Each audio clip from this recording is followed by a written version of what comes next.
evo, videli smo, obeležavanje Srebrenice stalno ide i nije stvar u obeležavanju, nego je stvar u etiketi jednog naroda koji navodno je ceo narod takav.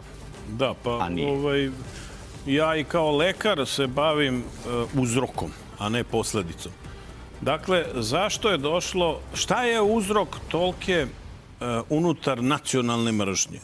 Jer to je očigledno jedan narod nesrećno verski podeljen.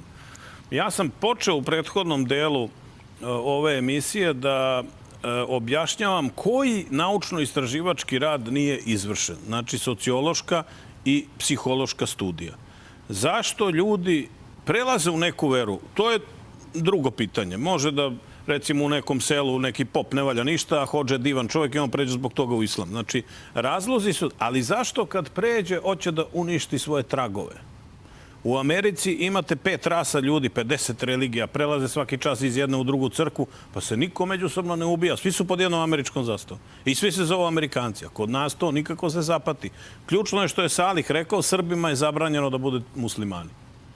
Da vidimo ko je doveo do takve odluke. Jer ta odluka u sebi nosi koren ovog problema.